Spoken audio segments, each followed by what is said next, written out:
O Paraná é um estado privilegiado, porque é um estado que ele não teve grande preocupação com o clima, essa safra que nós estamos colhendo agora. Mas, assim mesmo, tivemos alguns fatores climáticos aí, e a safra do Paraná, com relação à safra 2022-23, esta safra 23-24, nós teremos uma quebra em torno de 15% na área de soja e de milho, teremos uma quebra de 15%. E quando a gente começa a falar com o produtor rural, a gente tem que ser muito esclarecedor, muito esclarecedor.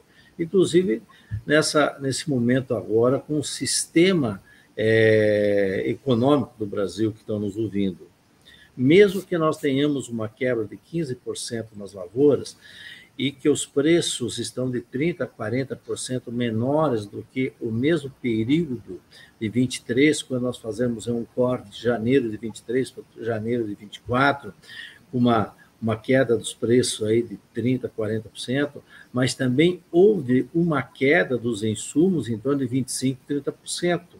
E aí nós temos que ter em mente o que é o produtor rural hoje? Pequeno, médio, grande. O que é esse produtor rural? É um administrador de tecnologias. Ele tem que ir em um evento técnico e ver como é que ele vai fazer no ano 2024 e 2025 para aumentar a produtividade. Porque tudo que nós fizemos hoje na nossa propriedade, essa soja que nós estamos colhendo hoje durante o dia, que colhemos, pertence ao passado. É uma semente que já tem uma outra que está substituindo ela. Então, eu acho que nós temos que ser primeiro esclarecedor. Houve queda de preço dos insumos, 25%, 30%. Houve queda no valor das commodities, em torno de 30%, 40%. E este é o caminho que eu devo seguir. Eu acho que todos nós, na cadeia do agronegócio, temos que pensar nesses dois fatores. O que teve queda de insumos, o que teve queda das commodities, e olhar o mercado, que o mercado mundial precisa de alimento. Tudo bem, mas o mercado mundial também está bem abastecido. O Dilvo pôs uns dados aqui interessantes, que os insumos caíram 25%, 30%. Então, vamos considerar 30%, vai. E que o preço das commodities caiu entre 30% e 40%. Como nós consideramos a base de 30% para o insumo, vamos considerar 40% aqui. Então, é o seguinte, se a gente tem uma queda de 40% nos preços e uma queda no custo dos insumos de 30%, significa o quê? Que as margens ficarão mais apertadas. É necessário que o empresário rural tenha mais produtividade e mais eficiência em gestão, que é uma preocupação nossa que nós temos batido aqui no programa, que esse ano é o ano de se preocupar com excelência em gestão, cuidar do planejamento, do controle dos custos, do fluxo de caixa, da motivação, do comprometimento da equipe, do planejamento da comercialização, ou seja, aperfeiçoar todo o processo de gestão. Você, como empresário, palestrante, consultor, que está andando pelo Brasil todo aí, como é que você vê a relevância da gestão e a sensibilidade dos membros da cadeia do agronegócio sobre a importância desse tema?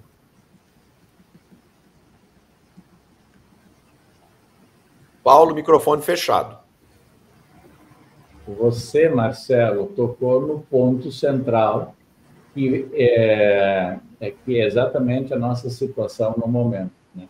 Os custos de produção, eles caíram, mas caíram menos do que os preços. Então, essa é a primeira constatação. E aí, se nós olharmos os preços que são praticados hoje, a mim me parece, salvo o melhor juízo, é que nós estamos voltando ao patamar pré-pandemia, que era mais ou menos onde estava estabilizado.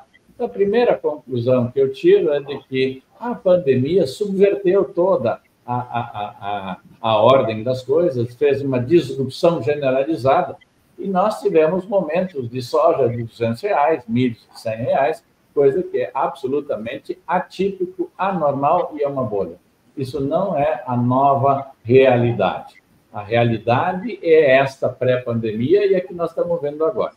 Então, esse é o primeiro ponto. Não adianta sonhar com soja de R$200 que soja é uma commodity, jamais uma commodity se valoriza a esse ponto.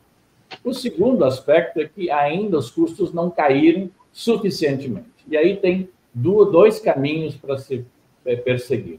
Um é continuar pressionando as empresas, tanto de insumos quanto de máquinas, todos os fornecedores do agro, que ainda tem espaço para fazer redução de preços, né? Ou, consequentemente, no custo. Né? Então, nós sabemos de que houve uma disrupção, todo mundo teve aumento de custo, mas também todo mundo fez aumento de margem. Esta margem vai ter que ser devolvida para o agricultor. Então, aqui tem uma mensagem importante, continuem pressionando, porque tem espaço para acertar essa questão. No caso das máquinas, é muito interessante a questão. A máquina demora mais para dar a marcha ré nos preços, porque, fundamentalmente, a máquina ela é feita por duas matérias-primas básicas. Uma é o petróleo, que é responsável por todos os plásticos, polímeros e toda essa coisa que vai não metálica, e isso vem do petróleo, e se o petróleo vai a $100, dificilmente esses componentes vão dar marcha ré. Mas o petróleo está estagnado ali na volta de 70, 75, então eu acho que tem espaço para forçar mais essa questão com relação às máquinas também, no caso do petróleo. E no caso do minério, que é o segundo componente, Marcelo, que entra pesado na formação de custo de uma máquina agrícola, o minério dele depende muito do crescimento chinês. Se a economia chinesa crescer a 15%, aqui todo mundo quer mandar minério para lá e nós vamos ter que pagar o preço que os chineses pagam. Só que não é essa a realidade de momento. Né? Esse ano passado a China cresceu 4%, ou 5%, de novo 4% para o ano que vem, ou para esse ano, enfim. De qualquer maneira, ela está parada por volta de 4, 5. Com 4, 5 está sobrando minério. Então, também pelo lado do minério, tem expectativa de redução no preço dos aços e de todos os componentes dessa matéria-prima. Por isso que eu acho que tem espaço para forçar a redução de preços, tanto de máquinas quanto de insumos. Perfeito. Marcelo, deixa eu só interromper aqui o curso natural das coisas, só para a gente aproveitar esse ponto, porque o Paulo Hermann trouxe aqui informações riquíssimas, uma análise muito rica, que eu acho importante que o nosso telespectador ele tenha essas considerações sempre em mente. A única ponderação que eu faço, Paulo, para ouvir o teu contraponto, é o seguinte: no nível da indústria, isso mesmo, eu diria esses dois mais a tecnologia, né? Porque a tecnologia, chips, essas coisas também pesam bastante. Mas tem um fator que nós devemos considerar, que é a concessionária. A concessionária está com seus inventários lá em cima, ela já comprou a preços elevados da indústria, e essa transmissão entre indústria, concessionário, produtor rural, é muito mais lento do que um adubo, do que um defensivo, ou coisa do tipo. Então, como é que... depois que essas concessionárias limparem os seus estoques, os seus inventários, e vierem novos produtos com outros custos, talvez a gente tenha essa pressão que você mesmo está sugerindo de maneira mais contundente. Mas e antes disso, como é que tu enxergas essa questão do concessionário com esse inventário lá em cima, com um enorme de um mico na mão? Você acha que vai ser mais forte o caixa ou a margem? O que ele vai buscar mais? Esse é um bom ponto, Antônio, e esse foi o grande embate entre as indústrias e as concessionárias, porque as indústrias, de uma certa maneira, em 22 já começaram a acertar os inventários deles, e os concessionários estavam carregados, e passaram 23, muitos deles ainda com estoques altos, não querendo, obviamente, baixar o preço. Mas muitos programas foram feitos de incentivos nesses últimos meses, e eu diria de que hoje o estoque das concessionárias já não é mais aquele que nós tínhamos no início de 23. Então, a coisa tende já para uma normalização maior. Obviamente, vai ter que ter compressão, porque todo mundo ganhou muito dinheiro nesse período. Vamos ser bem honestos, todo mundo ganhou muito dinheiro. E na hora de ajustes, todo mundo vai ter que entregar um pouco. E não vai poder ficar essa conta para o agricultor. Agora, ainda na linha do que o Marcelo levantou, existe muita ineficiência também na produção, né?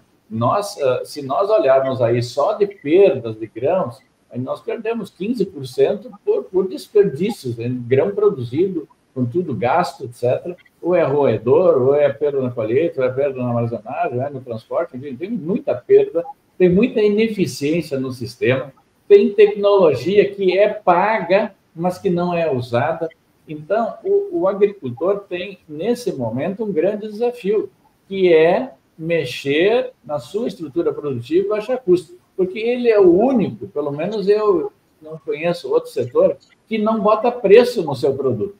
O agricultor é tomador de preço, ele só controla custo. Então, de novo, quando a soja vai a R$200, todo mundo solta o freio de mão e deixa isso meio solto.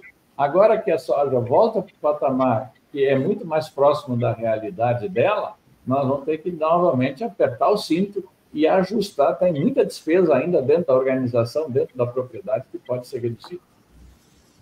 Tejon? Muito bem. Paulo, você tem dito, então gostaria que você repetisse aqui, desperdício tecnológico. Nas sementes, metade do potencial genético não é usado, não aparece nas contas. Na mecanização, Paulo, qual é o desperdício que a gente tem da tecnologia? É mais ou menos o mesmo patamar. Eu sempre dizia que eu não conheço agricultor, ou operador, ou enfim, qualquer estrutura produtiva, eu não estou fazendo distinção entre grande, média e pequena, que use mais que 60% do potencial de uma mão. Não tem, não existe.